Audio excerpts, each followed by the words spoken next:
greetings of the day. Welcome to our class 8 of the discussion. So हम लोग discuss कर रहे थे periodic classification of elements. So NCERT के according आपका चैप्टर तो कंप्लीट हो चुका है, बट अब हम लोग कुछ एक्स्ट्रा चीजें डिस्कस कर लेते हैं. So in our last class we had already seen about the electron gain enthalpy and electronegativity. So actually कुछ स्टूडेंट्स को हो सकता है कि यहाँ पे कंफ्यूजन हुआ हो कि इलेक्ट्रॉन गेन एंथैल्पी मतलब कि जिसको हमने इलेक्ट्रॉन एफिनिटी के नाम से समझा था, इलेक्ट्रॉन एफिनिटी और इलेक्ट्रॉन नेगेटिविटी ये दोनों चीजें सेम है या डिफरेंट है, राइट?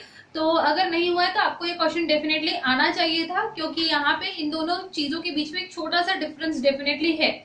सो क्या है वो हम इन शॉर्ट देख लेते हैं क्विकली. सबसे पहली चीज, इलेक्ट्रॉन गेन एंथैल्पी क्या है? It is the tendency of an isolated atom to attract electron.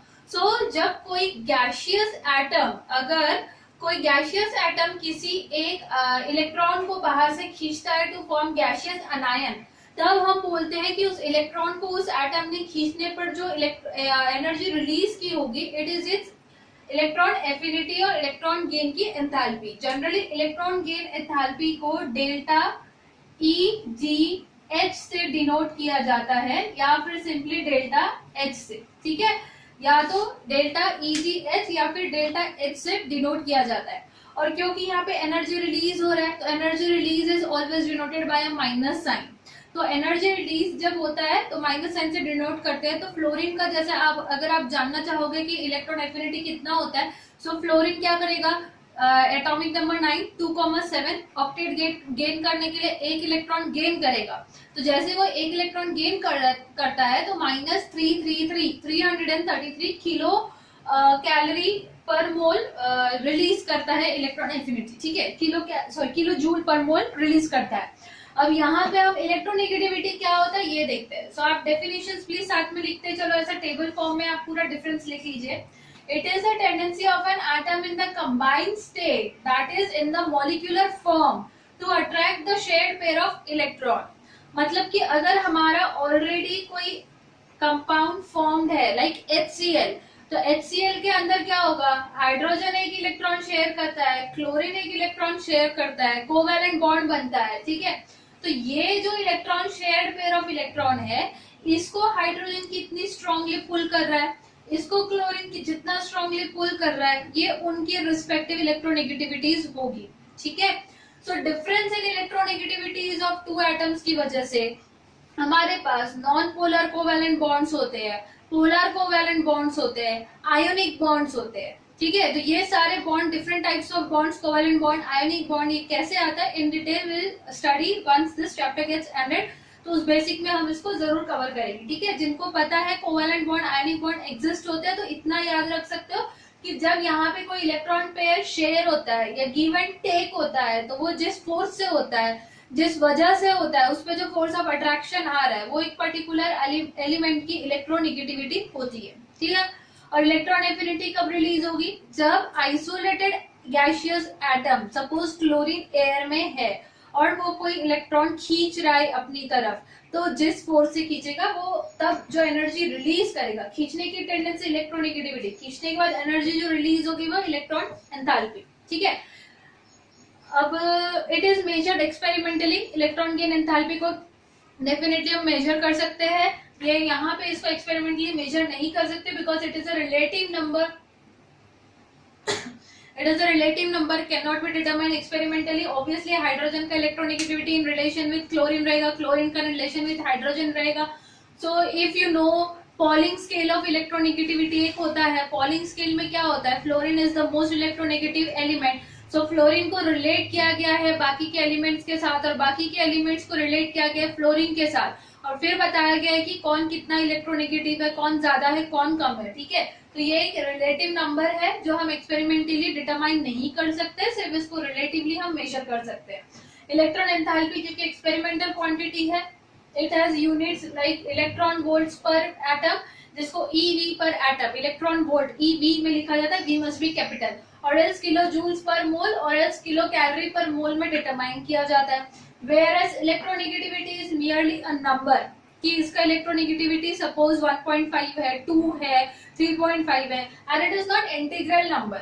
ये डेसिमल्स में भी एग्जिस्ट करती है. ठीक है, नेक्स्ट अब हमारे पास एक पॉइंट डिफरेंस का ये है कि ये कांस्टेंट क्वांटिटी है for a particular number, it is a constant quantity, मतलब फॉर अ पर्टिकुलर नंबर और फॉर अ पर्टिकुलर एलिमेंट लिखना चाहिए यहाँ पे, sorry, for a particular element, और पर्टिकुलर एलिमेंट एक कांस्टेंट क्वांटिटी होगा, इतना ही एनर्जी रिलीज करेगा हमेशा एक इलेक्ट्रॉन देने पर या लेने पर, तो इतना ही करेगा। फ्लोरीन 333 करेगा तो -333 ही रिलीज होगा always on the gain of 1 electron, but it is not constant as it varies in accordance with the factors like hybridisation state of the atoms और else oxidation states of the atom, और else ये किस दूसरे atom के साथ combine हो रहा है एक मॉलिक्यूल के अंदर, तो उसके अकॉर्डिंग किसी एक पर्टिकुलर एटम का इलेक्ट्रोनेगेटिविटी का नंबर चेंज होता है। ठीक है, अब इलेक्ट्रॉन गेन एंथैल्पी जो है ये कोई रेगुलर पीरियोडिसिटी, कोई ट्रेंड नहीं दिखाता है पीरियोडिक टेबल में इन अ पर्टिकुलर पीरियड और group, but electronegativity shows a regular trend in a period. Group में इतना खास कुछ ट्रेंड पता नहीं चलता है, हमने 2 स्टडी किया है कि वो रिड्यूस हो रहा है, बट पीरियड में डेफिनेटली लेफ्ट टू राइट ये बहुत ज्यादा ब्रॉडली इंक्रीज होता है। ठीक है, so these are the things जो आपको माइन्यूट डिफरेंस है, लेकिन ये पता होना चाहिए कि एंथैल्पी और इलेक्ट्रोनेगेटिविटी में एग्जैक्टली क्या डिफरेंस है। स्क्रीनशॉट लेके प्लीज इसको लिख लीजिए, इसके बाद मैं आपको इलेक्ट्रॉन गेन एंथैल्पी के कुछ एटम्स के आपको एग्जांपल्स दे देती हूँ। So here are few examples of electron gain enthalpy of the gaseous atoms, fluorine, chlorine, bromine, iodine। आप इसको नोट डाउन कर सकते हो एग्जाम्पल के तौर पे। तो आप जैसे कि यहाँ पे अगर यूनिट देखोगे तो किलो जूल पर मोल में है ये। ठीक है, एनर्जी रिलीज हो रहा है, minus and denotes that energy is release. अगर ये पॉजिटिव होता तो it denotes that energy is gained, जैसे कि हमने आयोनाइजेशन पोटेंशियल ऑफ मैग्नीशियम देखा था 734 था किलो जूल पर मोल, जो प्लस में था, राइट। तो यहाँ पे ये माइनस में है, मतलब ये एनर्जी रिलीज हो रहा है, वहां गेन हो रहा था। तो किलो जूल पर मोल, MOLE वाला मोल कंसेप्ट वाला मोल ही है ये, जिसको यूनिट के तौर पे लिखा जाए तो अगर MOL ही लिखते हैं सिर्फ, पर मोल को इस तरीके से भी लिखा जा सकता है, मोल के ऊपर -1 दिया, मतलब ये डिनोमिनेटर में है, लॉ ऑफ इंडाइसिस। ठीक है, फिर यहाँ पे ब्रोमीन का -324 किलो जूल पर मोल, आयोडीन का -295 किलो जूल पर मोल।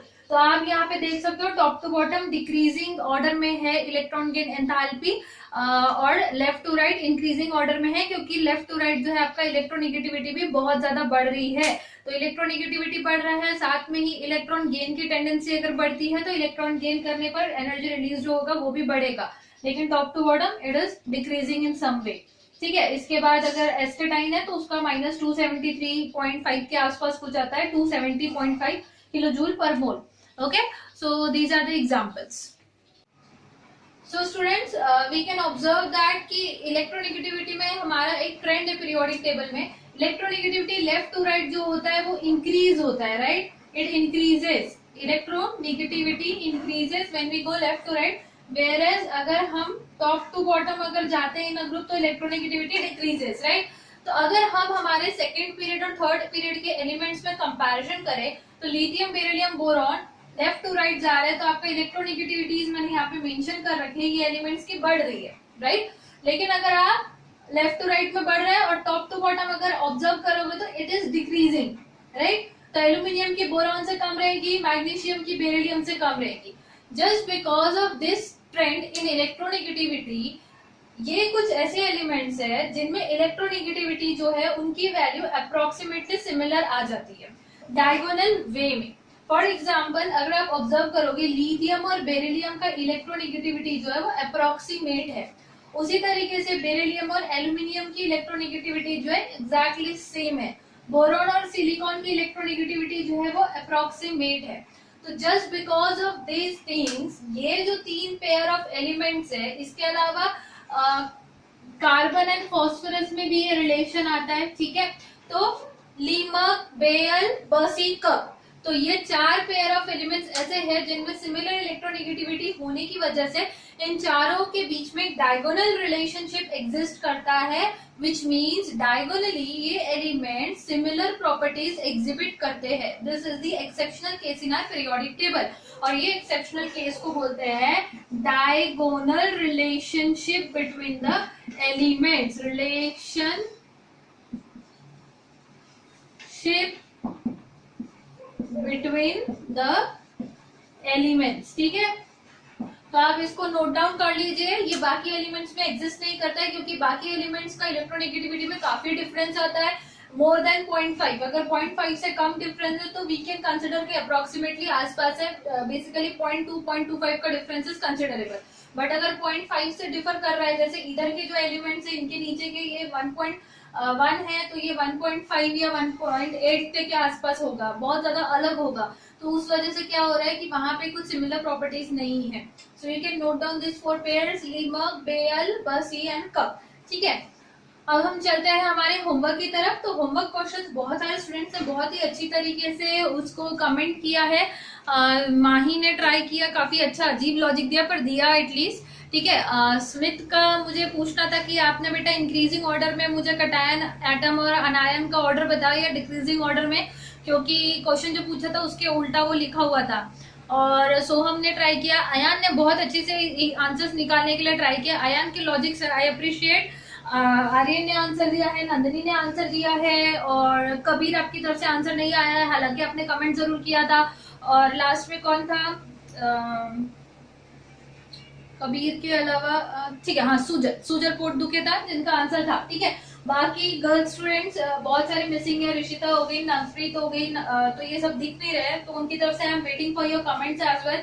प्लीज वीडियोस देखो, इसको पाइल अप मत करते चलो, लास्ट में बहुत बर्डन हो जाएगा, एक साथ इतना सारा आप नहीं कवर अप कर पाओगे। ठीक है, अब क्वेश्चन नंबर 1 का आंसर देख लेते हैं हम लोग। हमारा क्या था, जो मैंने पूछा था, क्या पूछा था आप लोगों की, कटायन, अनायन और न्यूट्रल एटम में से किसका साइज बड़ा होगा, किसका छोटा होगा, इंक्रीजिंग ऑर्डर में इनको अरेंज करना था। तो सबसे छोटे साइज में जो रहने वाला है वो है हमारा कटायन। कटायन से बड़ा साइज रहेगा न्यूट्रल एटम का, और उससे बड़ा साइज रहेगा अनायन का। ठीक है, कैपिटल ए से लिख देते हैं अनायन। ऐसा क्यों? क्योंकि न्यूट्रल एटम तो देखो, चलो फॉर एग्जांपल हम लिथियम की बात कर लेते हैं। ठीक है, लिथियम की ही बात कर लेते हैं। अब ये है मेरा लिथियम, 2 इलेक्ट्रॉन है और यहाँ पे 1 इलेक्ट्रॉन है। ठीक है, अब क्या करेगा, ये 1 इलेक्ट्रॉन डोनेट करेगा और यहाँ पे क्या फॉर्म कर लेगा, कटायन। तो आउटर शेल जो है वो तो गायब ही हो जाएगा, 2 ही शेल बचेंगे, तो साइज हो गया रिड्यूस। तो ये बहुत ही वैलिड जस्टिफिकेशन है कि size of cation will be very much smaller than size of normal neutral atom, क्योंकि आउटर शेल जो है हो सकता है कि कटायन की वजह से गायब हो जाए।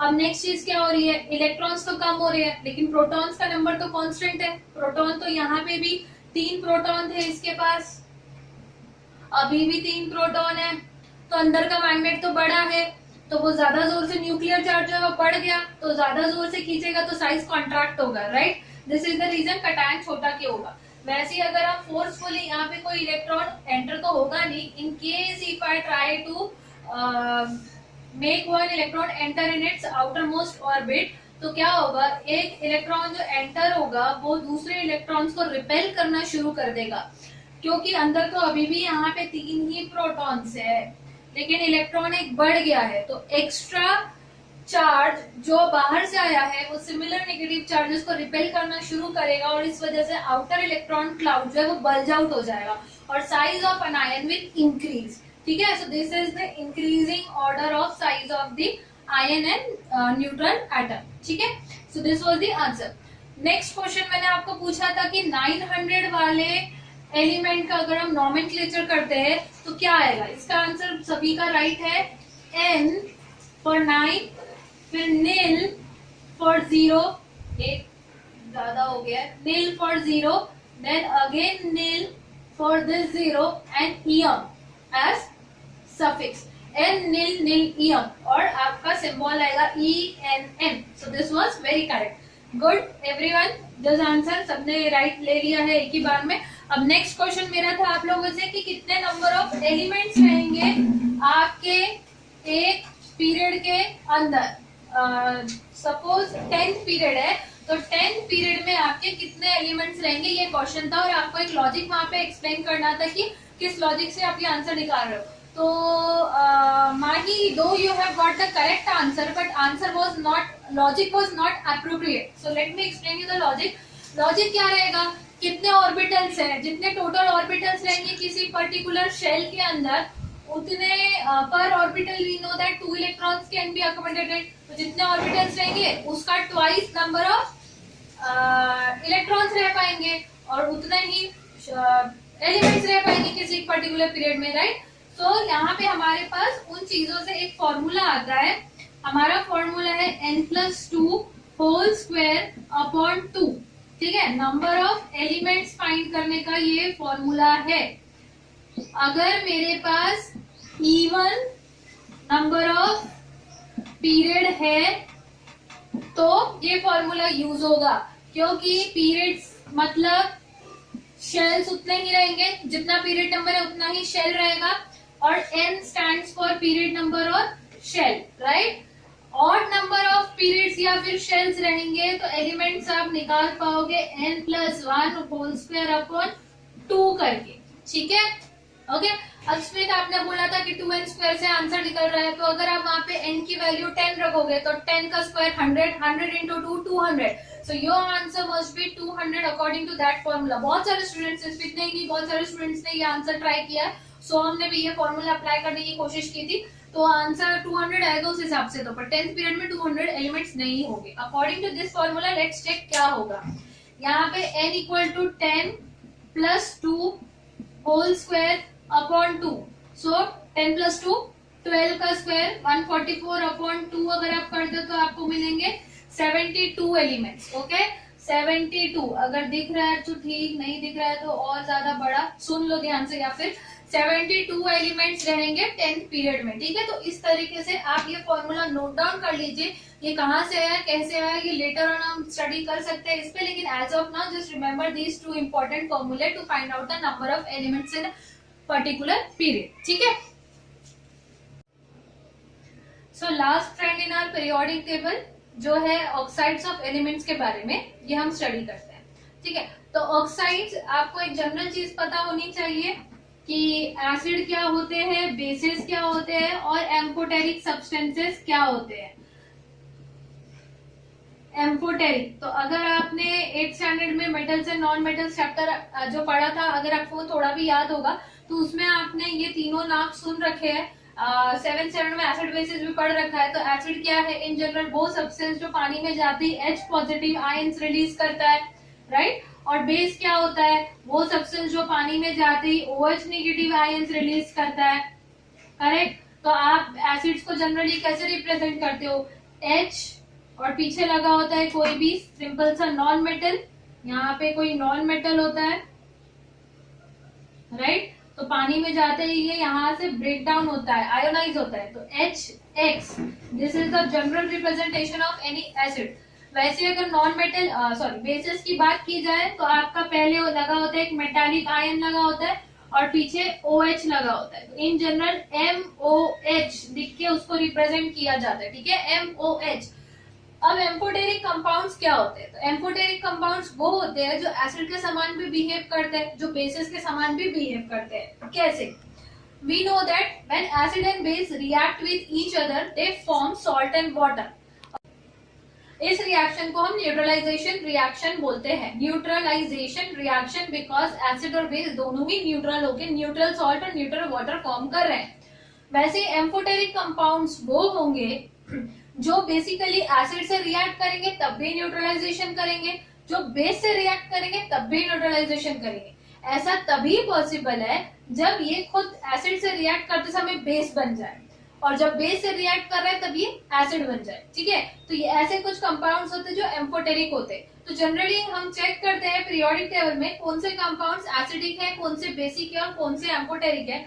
तो हमें पता चला कि ऑक्साइड्स ऑफ मेटल्स, ठीक है, जो मेटल ऑक्साइड्स होते हैं वो जनरली बेसिक होते हैं। Metal oxides are basic in nature. Let me explain this with examples. अगर हम सोडियम की बात करेंगे, सोडियम ऑक्सीजन के साथ क्या बनाएगा, Na2O। फॉर्मूला बनाना आपको आता है अगर, तो ऑक्सीजन का वैलेंस से 2, सोडियम का 1, क्रॉस मल्टीप्लाई करोगे फॉर्मूला बनेगा Na2O, राइट। तो सोडियम ऑक्साइड को जैसे ही आप वाटर में डालोगे H2O, तो आपको मिलेगा twice NaOH।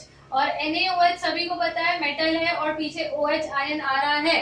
It is a water soluble base, very strong corrosive base, sodium hydroxide, right. तो ये एक एग्जांपल है कि मेटल ऑक्साइड्स जो है ये बेसिक इन नेचर है, तभी तो पानी में डालते ही बेस बना है.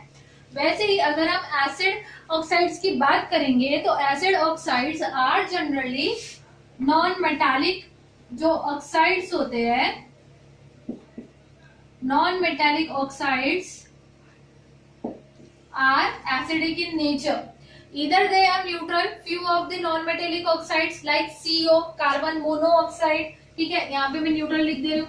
H2O हो गया, आपका N2O हो गया या NO हो गया.